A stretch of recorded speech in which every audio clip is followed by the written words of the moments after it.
loving people who are different than you, and frankly, just downright hard to love. That's the conversation today on Relax, I Got This, Embracing Life After 60. As we get older, we get a little more set in our ways, and we don't understand necessarily why people chose the people they did or necessarily why people do the things that they do.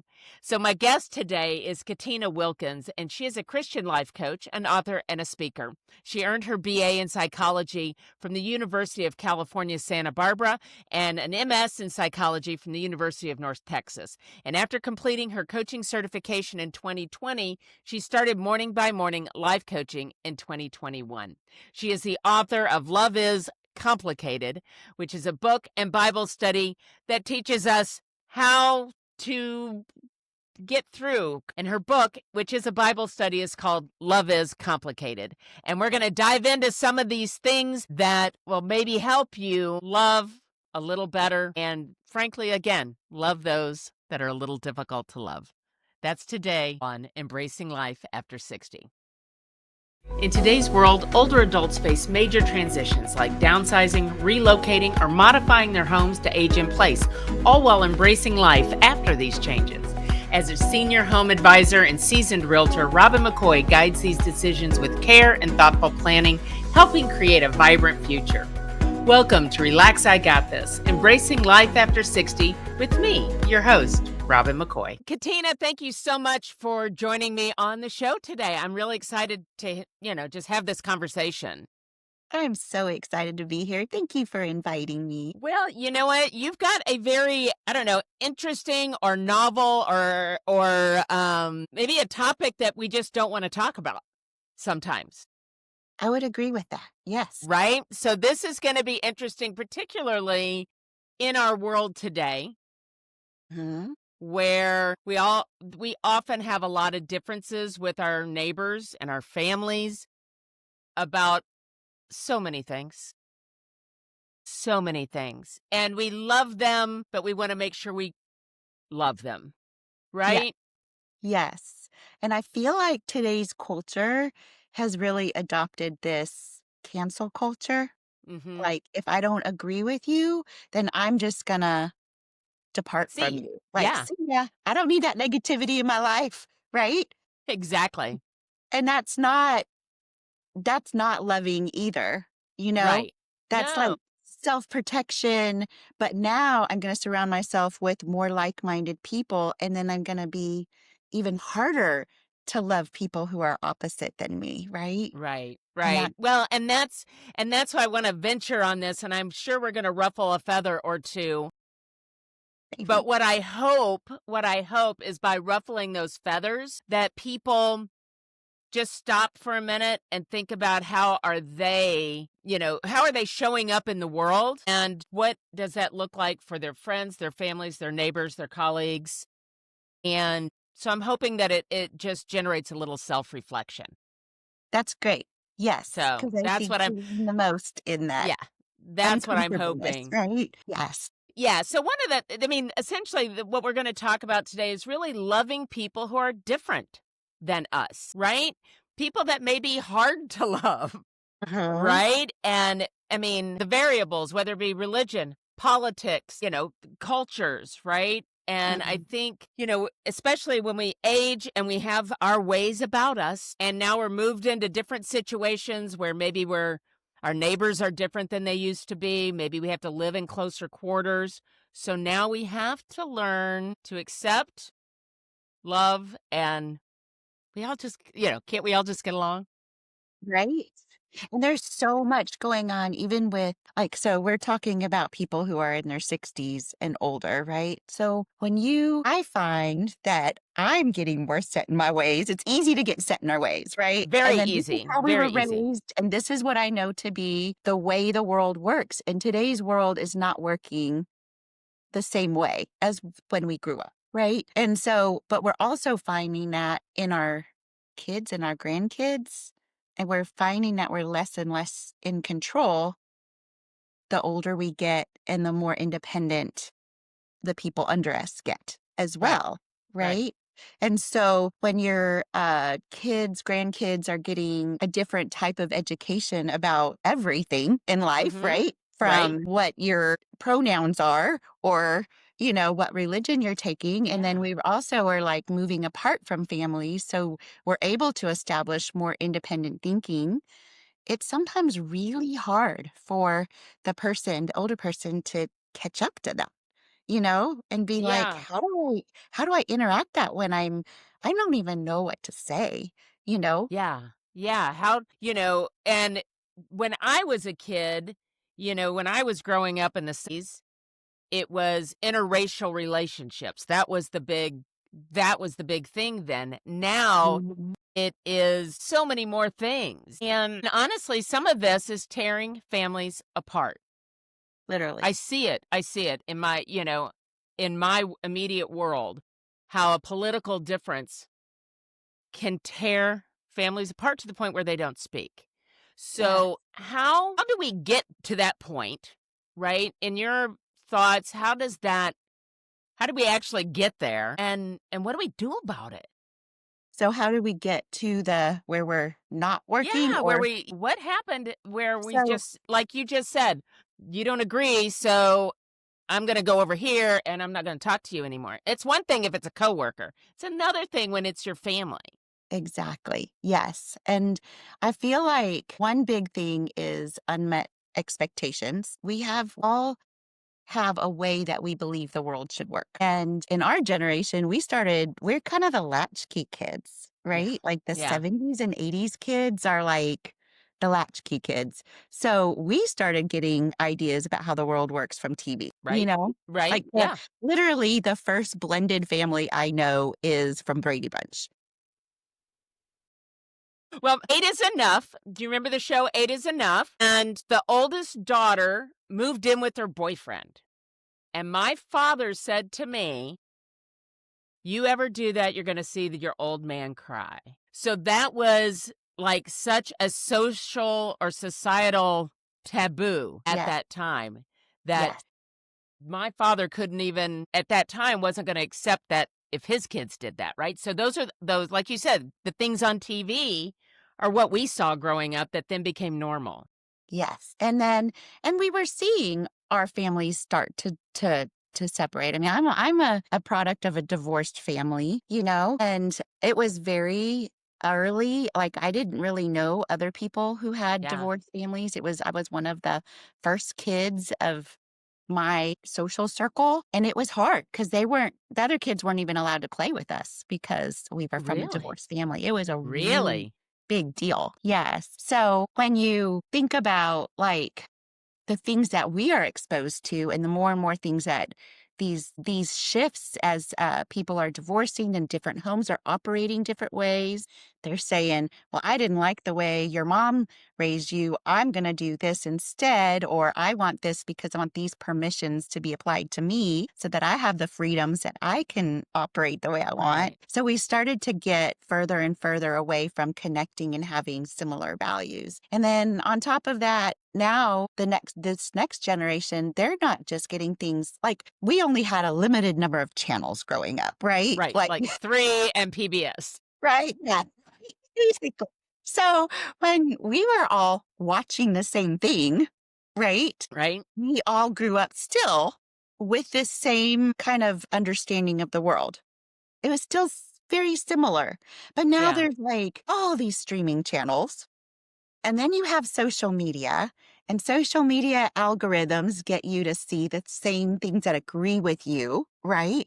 And Right. so we're starting to get so siloed, and we're looking at things that we only agree with us or agree with the things inside of us that make us feel good, which is not always Yeah. good for us, No. just makes us feel good, I right? agree with that, right? I think that the best things about us is that we are all different and have those conversations with people with different belief systems. Yeah. There was a time during 2020 during the lockdown that my youngest daughter and my husband were not seeing eye to eye.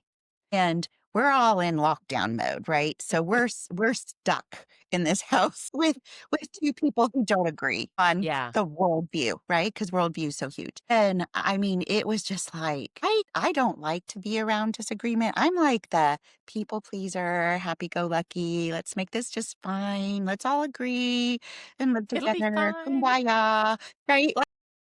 And so this is starting to tear me apart. Yeah, I sure. was just Sure. like, I mean, dinner time conversations were getting really hard. And then we watched that Social Dilemma movie. Heard of that? It was I remember it. I don't know if I it's, watched it, but it's so I do good. remember it. It's about how the algorithms work, and it's Okay. they interview the people who started all the social medias. So they're like, we put the like button because we thought we'd make the world better. And then we find out people are committing suicide because they don't get enough likes, right? Like, so it was like hearing what their intention was and what really happened. And then how they were writing the algorithm so that you would pick up your phone and want to see what's going on.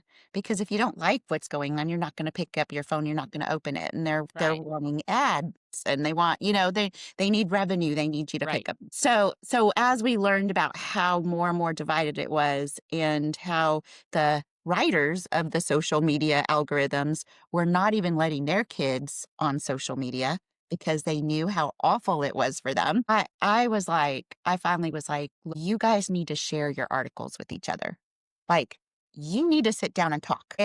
But you need to, like, when you read something and you read something, send it to each other because you're talking about the same thing, but you're reading different people's point of views. Because I Yes. also Yes. believe that the news doesn't even tell us things in a very platonic way anymore, right? Mm-mm. It's Mm-mm. like, it's The days of so, Walter Cronkite are yes, gone, where yeah, that's the news. That's the way it is. Harry yeah, Reasoner, all those that just asked questions and then the answers came.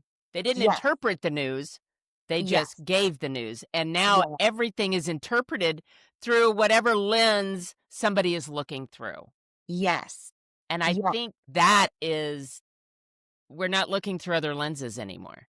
Would no, you agree? I agree. And then we find which lens we like, and that's the only one we put on. Yeah. And that is not helping at all. And so I will say, going back to my daughter and my husband, they Yeah. started doing that. And my husband works at 7 a.m. and my daughter was doing homeschool, right? Like, because it was COVID. And Yeah. Because yeah, because, we were all home. And I will say, I think she was 16 at the time, 16-year-old girl, she was like, Dad, I want to have breakfast with you at least once a week and we're going to talk. And so she would get up, like her school didn't start till 9, and she would get up at 6 so that they would go to Chick-fil-A and have a good discussion outside the home. And it just what a talk, grown up thing to do. right? Like really. Wow. And I it think we really could paid all off. learn from that 16-year-old daughter of yours, if it that I want to have a conversation. Yeah. Yeah. That's a So it was beautiful really thing. neat. It was really neat. Yeah, it was such a God thing. I was like, thank you. Well, I needed that. and I think, and so in the work that you do, right? You work with people and help them navigate these difficult relationships that they might have. So how do we have those conversations? Right? Well, As two adults that maybe, whether you're a Democrat and a Republican or a Christian and a non-Christian or this, how do you grow up and have these conversations? yeah, I think the first thing is you have to have curiosity, right? Yeah. Like, it's not about the issue. Like, okay, let's say you're going to have a discussion about abortion. Okay. And someone's like, right to life, you're killing God's children. This is terrible. And then you have another person who's like, look, these moms can't afford to have these kids. And then we're having these unwanted children running around and whatever. I mean, Yeah. there's really good arguments on both sides. And both sides can be Christian and have an argument, even though a lot of people think that, no, if you believe this way, blah, blah. The other thing that I will say is that you have to know that the lens is different, right? So what we tend to want to do is go, let me give you my glasses. Yeah, because I want you to see this my way. Yes, right? But instead, we should pick up their glasses and talk, right? And go, Yeah, what do you see? I mean, especially on this issue, let's say the person is a Christian and they're arguing this and you're like, that makes no sense. Why would you say that, right? And but if you could sit down and go, okay, what is at the heart of your argument? I right. want to hear your heart in this. I want to hear where you're coming from and have a real civil conversation about it and go, okay. The other thing is you have to agree to disagree. Are you 62 or older and considering buying a home? It's important to explore all the opportunities available to you. I want to introduce you to Alicia Dutton with Mutual of Omaha Reverse Mortgage. Since 2013, Alicia has been dedicated to helping baby boomers unlock the benefits of reverse mortgages and reverse for purchase programs. Whether you are looking to stay in your current home or right size into a new one, Alicia provides personalized attention to meet your unique needs and timeline. She is a trusted resource for financial advisors, realtors, and loan officers, and has been a guest on this podcast. She is ensuring you are educated and empowered every step of the way. Discover the possibilities with Alicia Dutton today. Let's have the conversation, but let's agree that at the end, we might still disagree, but at least we understand each other. I was going to say, you can still disagree and still have a better understanding, maybe, of why you disagree, Yes. And the right? person, when you listen and you ask good questions, okay, you have to make a very safe environment. Right, If they right. feel judged or criticized or that you're just going to jump on them, I mean, the conversation's already a failure before it's begun, right? Yes, yeah, So yeah, you create this really safe environment and then you ask them questions and you want to get to know them. That's when people feel loved right. because Because they you're feel heard. seeking first to understand. That is just kind of a motto that I've had for a long time because I just want to understand where you're coming from. For whatever reason, whether it's a ideological idea or you're mad about something. What is it that has upset you so that I can maybe if I mean, is it my behavior? Is it something I'm doing that I'm not married to so I could you don't like me saying that word? Okay, I can try and not say that word around you. And now the problem's solved, right? But I think sometimes we don't seek first to understand. We're just mad because they behave that way, and that's just the way they are, and this is the way I am, and and there's no Yeah. getting along there. And I want to say even a deeper. So it's not just understanding, it's having compassion for the person. I care about you, right? I feel like understanding is still head knowledge, but Right? you wanna speak with the heart Yeah. knowledge. Like, Yeah. and that's where the safety comes in. I think when people truly believe you're speaking with your heart, even if you go, "Look, this is not what I believe, and you can't change that because this is my belief." You still can be like, "Understand you and understand your heart." Right? Yeah. And when you feel like someone else is actually trying to walk in your shoes and see your side, then you can talk about things very It lets well. the walls down a little bit. Yes. And I don't say your guard down, but it is a little bit of that. You're willing to make yourself a little bit more vulnerable Yeah. and show really why you have this belief and maybe getting, like you said, some compassion back and forth and some understanding. Yes. Because the idea is the conversation. Yeah. You Yeah. want you want the door open. You want the conversation, especially in these families, Yeah. like a grandma and a grandkid. Grandparents have beautiful, deep influence. They have knowledge of Mm. things that kids don't even, and they could say, "Oh, you're so old, you don't even understand this world today." But there are some human qualities that Pardon just me. don't change, Well, right? yeah. Yeah. Yeah. Like, Yeah. They just so they're gonna, like, people are people. right. And At the end of the day, we're all human beings, and we're people, and we're growing up in somewhat the same culture, environment, as the person across the street. yes, yeah. So what does one okay, so now let's say that I am that 60, 70-year-old person who has whatever, belief system that I have, and now I'm in my 70s or 80s at this point, and I am living in tighter quarters. I'm not in my own house. I'm in a independent living or assisted living or some sort of community where you don't get to pick your neighbor, and you may not get to pick the person you sit down and have breakfast with every morning. Mhm. So now I've got somebody that is a complete opposite in whatever this belief system is. How can I be, or just help me out, how can I love them a little better or a little easier without feeling like I'm sacrificing myself? That is a really good question. I'm watching my mom go do that right now. Okay, Yes, okay. my mom has just moved to independent living and, um, I mean, yeah, and she's used to having her house, to Yeah, herself pretty much. yeah. And now She's all of a sudden like, people are like the walls are right here and you walk out "Yes, in a hallway and yes, there's all these yes." people and they're from all over the place and they're men and they're women and they're old and young and They have every different color of the problems. rainbow, all the Some are things. very slow because they Yeah, can't walk fast, and you're like, "Why are you in my way? I'm trying to get to breakfast," or I mean, there's all right. kinds of things, right? Yeah, yeah. So, yes, this is something that it was funny because 'cause I've talked to the activities director, and she was like, "We have 2 kinds of people here. We have the really passive, sweet ones that are like, 'Whatever.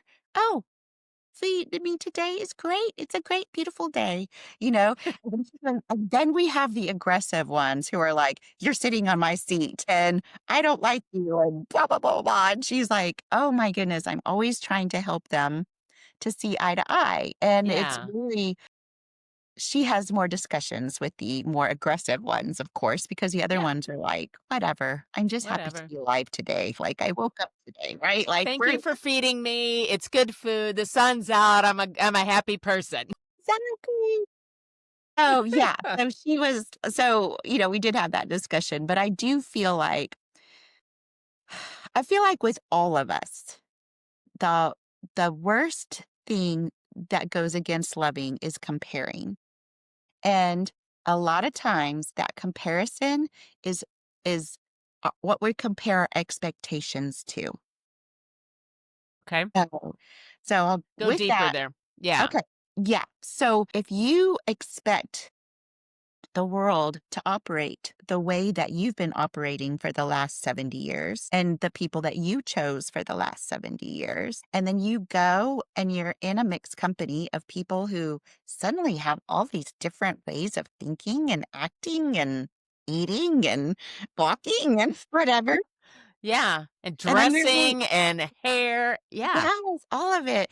And you're just like, I don't know. I don't like these people, right? It's like, I don't want to be around. It's a lot of change. It's Yeah. a Yeah. lot It of is. change for them. It is. A lot. And you don't know even like who the next person is that's gonna move in, Right. right? Like, this Right. isn't just apartment living where you're like, "Okay, my next door neighbors, okay, they left, and now a new couple. Okay, so they're in here now, and they like to turn their music up loud." That's not fun either, but No. it's different when it's like you all have activities together. You have a bus that goes and everybody goes together. We have dinner, 3 meals a day. You're with them all the time, and you don't know who new is gonna be coming in the very next day. It could be someone that just rocks the boat, and Yeah. it's kinda like what we talked about in the beginning of this conversation, that there there needs to be a stretching of the mind, right? Where Yeah. you said, "We're gonna talk Yeah. about uncomfortable things, and we're stretching the Yeah. mind." At this point, those people are there. Like, if you look at it as what a great cognitive experience this could be, right? Yeah. Because Yeah. this is challenging your mind. You're thinking outside the box. And so instead of watching TV and watching the channel you like and the same show over and over where you're not growing, this is actually a really huge growth opportunity. You know what? That is the first time I've thought about it that way. And when we talk about cognitive abilities and brain changes and cognitive decline that happens. We talk about cognitive abilities and cognitive decline and brain changes and how we need to have conversations and talk about different things and see different things to keep everything moving up here. Yes. And actually asking questions of someone that may have a different background than you Yeah.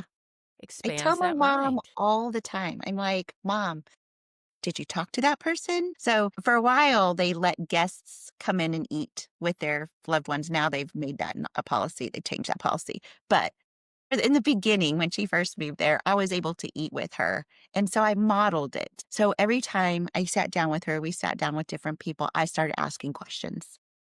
And I would just say, tell me about yourself. Tell me about your life. Tell me blah, blah, Yeah. blah.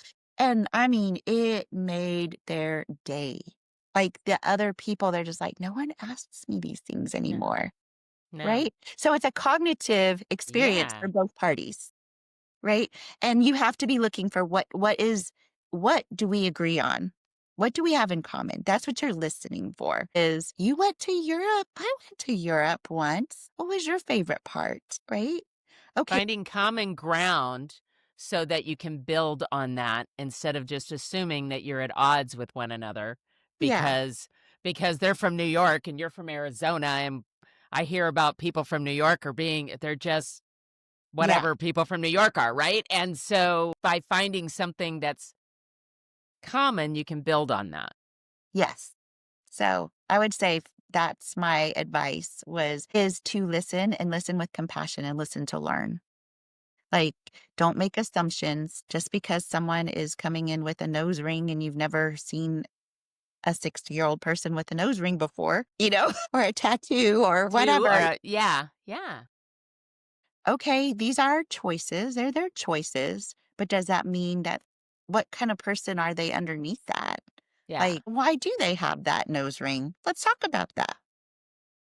I'm Like, hey, sure they why would did you decide to wear that? ask about it, right? Ask about it. Yeah. I mean, there's so many things that we could learn and grow outside of. And then when you hear things you don't like, because the other thing we do is we listen and then we compare it to what we think, right?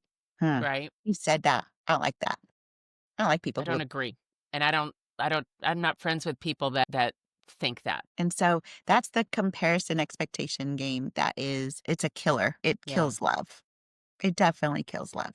And I think that's where we have gotten and it may have all started, that whole 2020 when everything just it changed the world, it changed what we listened to, it changed who we spoke to, it changed who we sat across a table from. And I see it all the time. And again, it tears families apart, it tears coworkers apart, Mm. and it's honestly for me it's heartbreaking.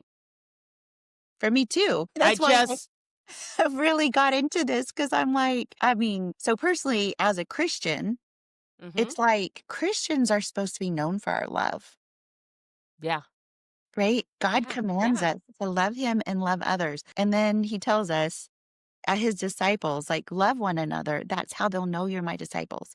So that's what got me into really looking at this because the people that I saw on TV that were Christians, especially in 2020, that were Mhm.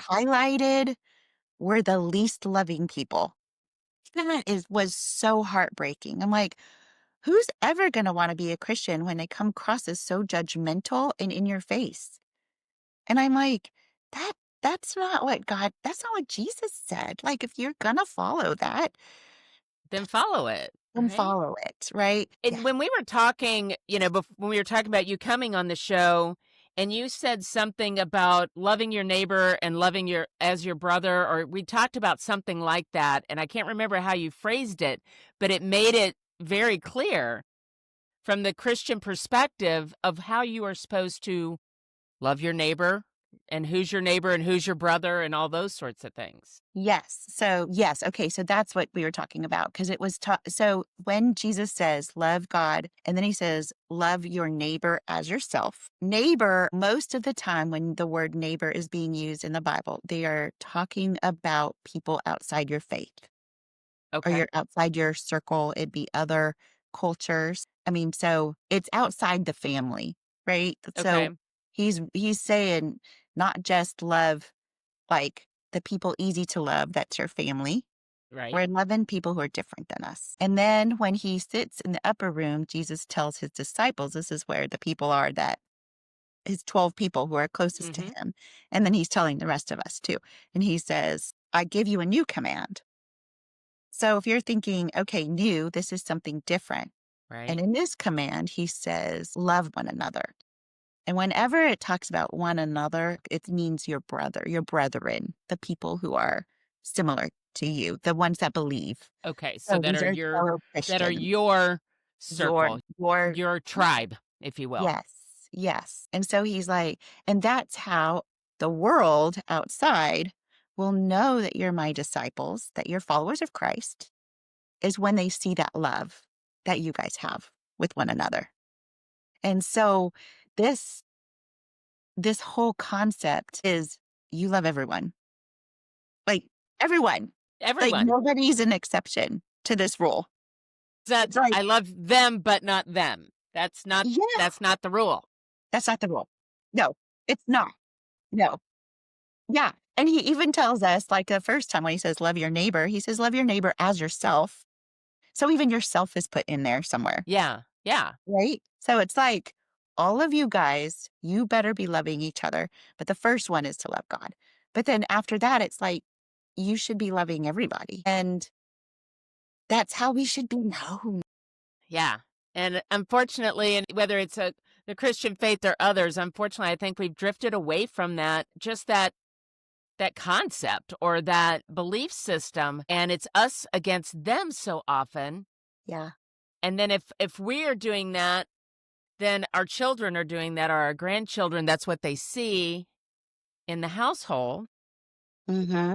And then they go to school with, you know, everyone, right? The melting Yeah. pot that is our country. And then they get confused and it's just and so we divide. Yeah. So how do Because we it's fix it? How do easier. we fix it? I You know, have the right? answers. Do you have the answers here? Are I we going to do, solve this? do have the answers. I do have so many answers. Good. Yes. I need some answers. I need some Yes. answers. So, like we said before, first is really understanding the other person, right? And what your makes you not agree. And so I wrote a Bible study that's called Love is Mhm. Complicated Yes, I because want to make sure we got to the book. yes, very complicated indeed. So, so yeah. So love is complicated and it is actually a Bible study that is on learning to love difficult people well. So I start the book, chapter 1 is all about understanding the variables that affect love. And some of that is like the definition of love. Like we all could come with a different definition of love. Yeah, What absolutely. I consider love, what you consider love can be totally Very different. different. Very different. Yeah. Yeah. Because I think we all believe that love's a feel good emotion, right? And it's easy to think that love is love if you feel good about it and about the other person, right? Like if you feel Yeah. it for I can them, right? right. But does love always feel good? You see people who love people too much Yeah. Yeah. and they don't want to Yeah. let them go or they And they want to never let control them them go or because they're like, they smother it. They there's people too who yeah. get married or have babies just to feel loved, you Right? know? And so it's like Well, my baby self-seeking. will love me, so I will Yeah. find that love because my baby will love me. Yeah. But as the baby who grows up, that will feel smothering. That is like Yeah. that's a curse. That doesn't feel Yeah. like love. That's It very feels like self-seeking. suffocation. That feels like, Suffocation. Yes. Can you restriction. imagine those expectations on you? Yeah. You can never grow up and be your own person, No. right? No. And so is that really love? But the mom might feel like that is, That is by and her that definition. Yeah. yeah, by her definition. And so what is love? The definition that I give is out of the Bible because it's a Bible study. So you would So that accept makes that. sense. Didn't you expect that? So, yeah, so we talk about how you probably have heard this at weddings, when people will read out of First Corinthians, they'll say, love is patient, love is Hmm. kind, love does not envy, it does not boast, it does not keep records of wrong, it doesn't blah, blah, blah. So that is the definition that I use. That's my I basic. think that's a fair definition. I think Yeah. it's a fair definition. We Are One Heart is a 501c3 nonprofit organization dedicated to bridging the gap between the needs and resources of low income seniors and veterans. Rooted in compassion and love, our mission is to provide housing, living assistance, and access to critical resources that ensure dignity and support for the elderly in underserved communities. At the heart of We Are One Heart's work is the belief that every individual shares a common humanity, a heart connected through love and care. We are committed to creating a future that honors those who have shaped the past by offering programs and services that enhance their quality of life. For more information or to donate, visit wa1h.org. That's WA, the number 1h.org. I feel like it too. Like, You know, it, who's going to argue with you if they're patient with you? Like, yeah. you know what I mean? Like, And it's oh, I'm patience, sorry. I and don't feel like your patience is love. it's not keeping score of everything that you Right. did wrong, right? Quit keeping score. So that is a fair definition of it, because it is, nobody's going to argue with that, right? It's patient, it's kind, it's loving, it's not keeping score. It's all, Yes. okay. I mean, I think like, most even people the can stand always, behind that. right? Even the always, like always, love always. I'm going to read it from here because I don't want to forget it. But it says, love always protects. It always trusts. It always hopes. It always perseveres. Like, yeah, who's going to Okay. argue with? Yeah. Like, I can can you I can get imagine? behind that. I can get behind it. Yes. Yes. And I like for the always hopes, I always think, okay, well, if you've given up hope, you've given up love. Yeah. Well, and that love yourself first. If you've given up hope. Well, and I think learning that is not sure what, I think if you can come from that point, then the person over here that is hard to love, that maybe you didn't have a choice to have them in your life, maybe your your daughter chose him as her husband because Mhm. she loves him. You may not have chosen that man for her, Mm-mm. and that Mhm. happens a lot. A lot. So how do you, because you love your daughter, now you must be patient, kind, understanding with her choice of partner, right? Yeah. So if you want to know all the answers, you have to get because there's so That's much just the one answer. We've got lots of others. blood.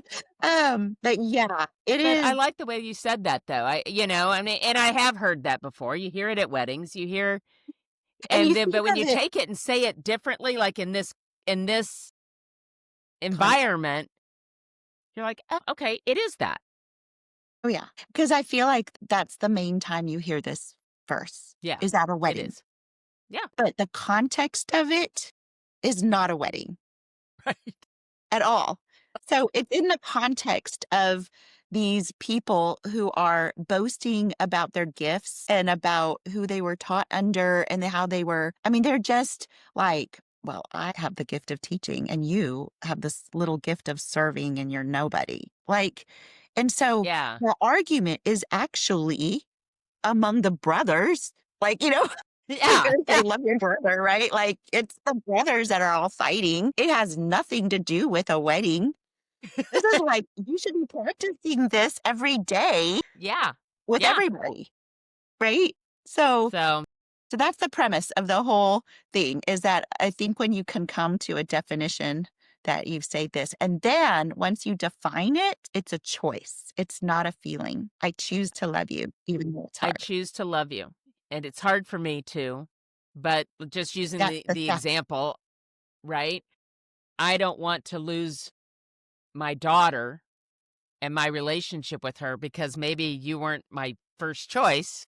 However, I am going to choose to love you because I love her and she loves you. It's a And that's choice. how, yeah, it's a And it's a choice. sacrificial choice. So this type of love is unconditional.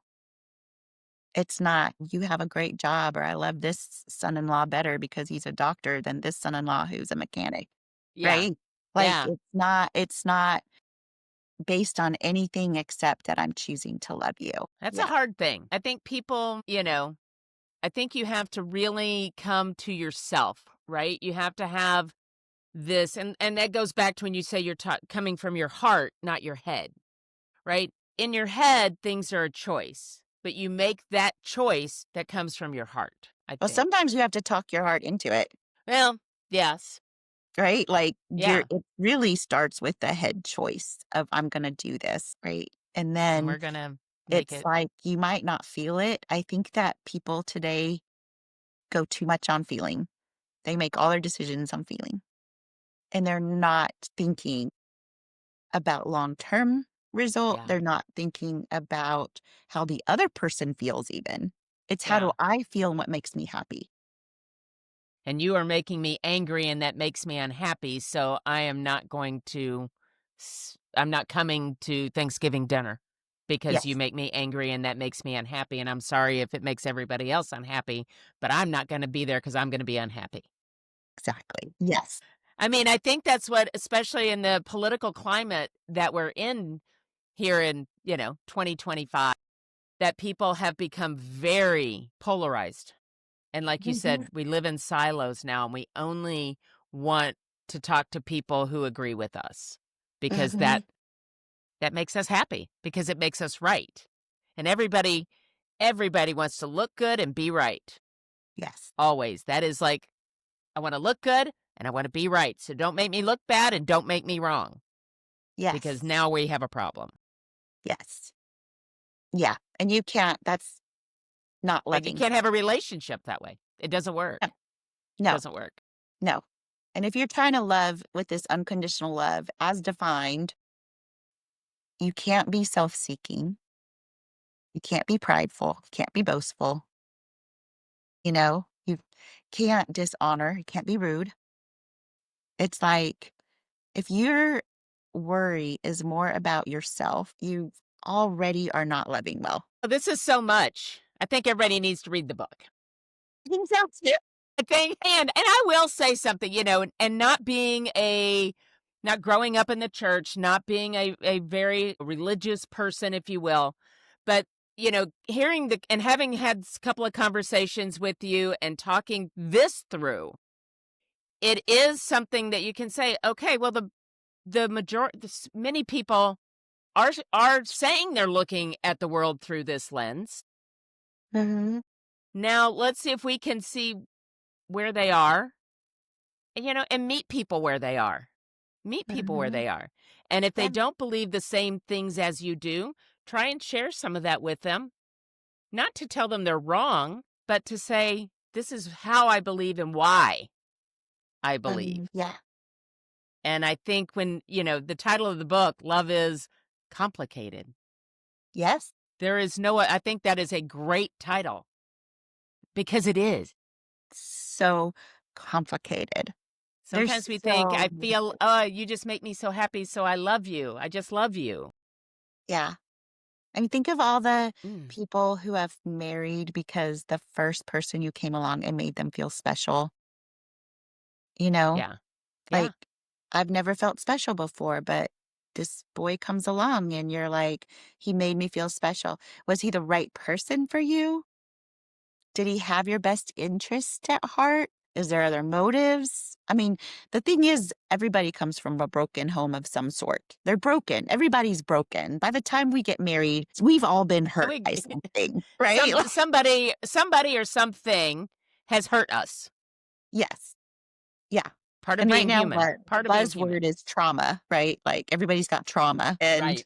like, it could be big T trauma or little t trauma, Guilty trauma. but we Right? all come with something, even if it was, like, a boy pulled my hair, constantly all through 3rd grade, Right. Right. And so it made me think that all boys with brown hair are terrible. I only gonna date Yeah. blondes because brown haired boys were awful. And it can be that, that because it's all built into the brain. It's hanging on these little wrinkles on our brain that we don't even know are there.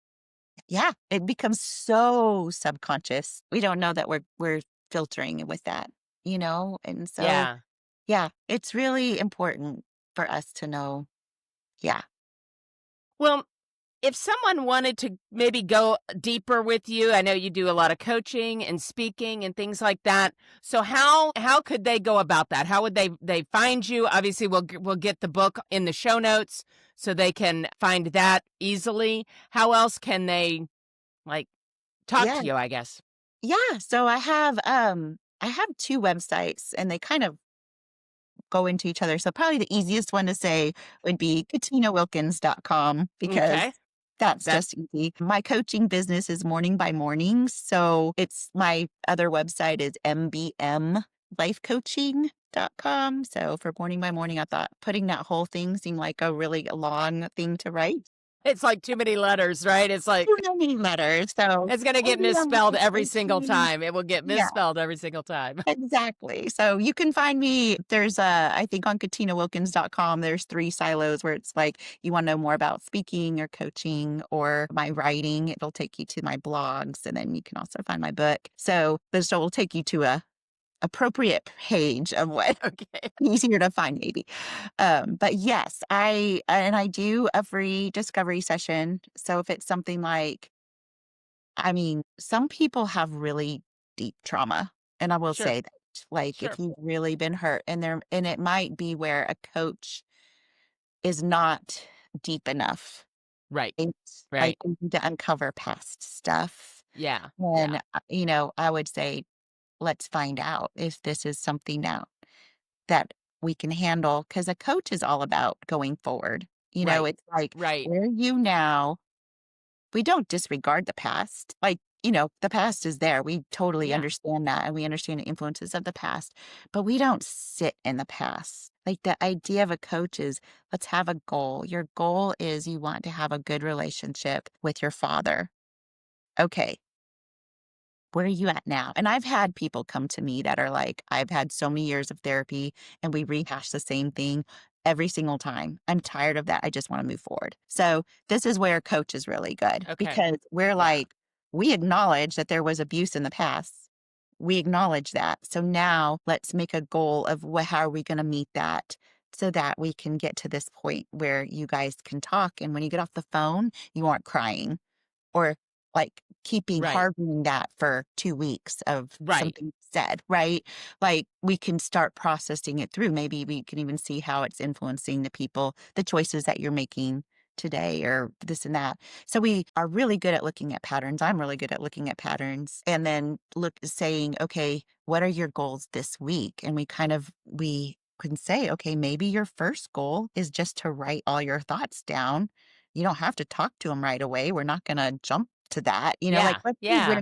where are you right now? So my discovery session, I think I actually call it a strategy session because I decided that there's more strategic thinking in it Then because we need to because have a goal. discovery sounds like you're trying to find Yeah. the past or the trauma or Yeah. uncover And so something. it's really like more of Yeah. like figure out what is our Sure. strategy going forward and what would it look like and then you can say, "Oh yes, this is what I want," and what have you. Perfect.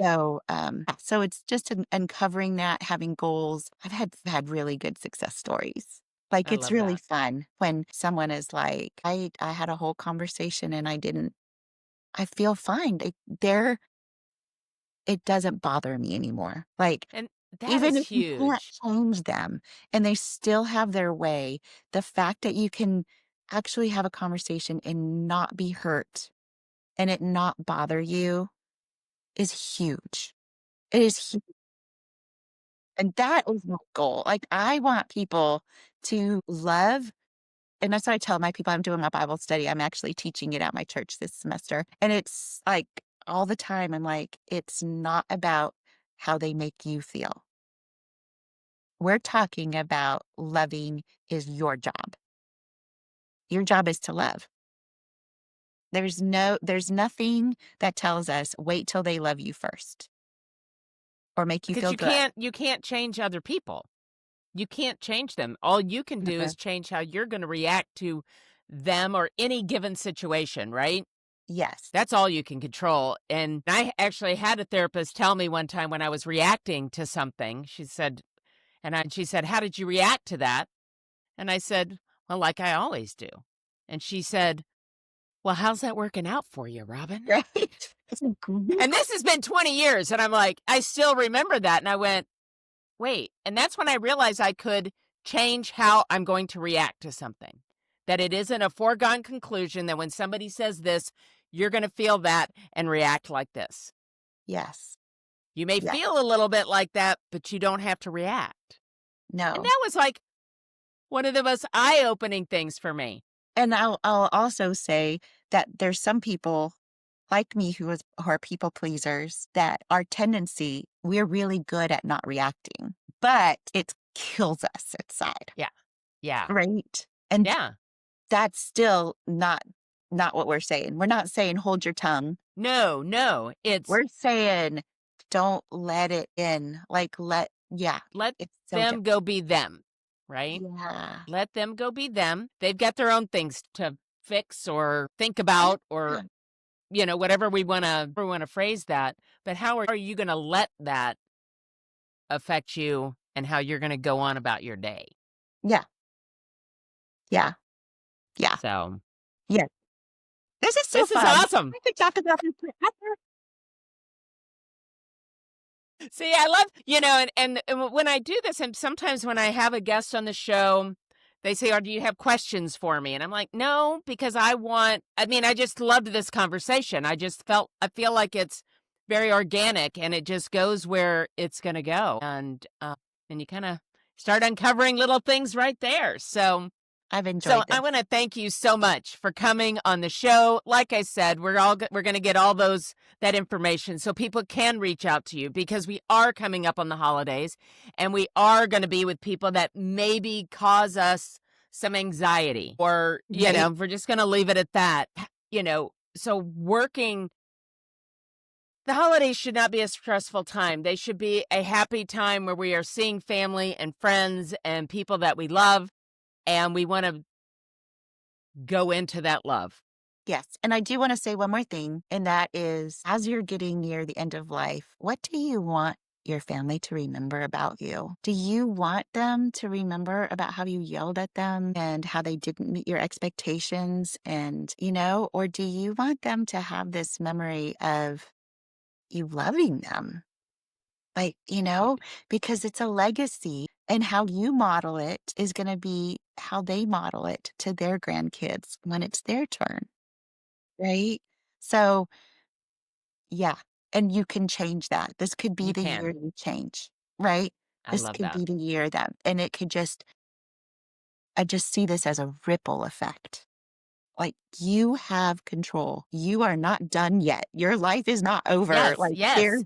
There's it's not all said and done. No, you can change. I love that. You can change your legacy and how you will be remembered by those around you. Yes. And how do you want that? You're still writing your book. You're still writing the chapter. The book is not done. Exactly. Oh, this is so fun. This was great. Well, thank you so much for being here. I've loved this conversation, and I hope you and I can have more conversations like this offline and just learn a little bit more about this because I find it fascinating. Yes. Thank you. Thank you so much, Robin. My pleasure. And thank you for tuning in to another episode of Relax, I Got This, Embracing Life After 60. Go out there and love on yourself, love everyone else, and even the hard people that are difficult, work to love on them a little bit too. They probably need it. So thanks again, and make sure you share and hit that subscribe button so we can continue to share the good word. And we'll see you next time on Relax, I Got This. Thank you for tuning in to Embracing Life After 60 with me, Robin McCoy. This podcast is produced by Jen Sariano with special thanks to the amazing team at Relax, I Got This. You can find more episodes on YouTube and wherever you listen to your favorite podcasts. If you've enjoyed this episode, please subscribe, follow, and share to help us spread the message. Until next time, keep embracing life to the fullest.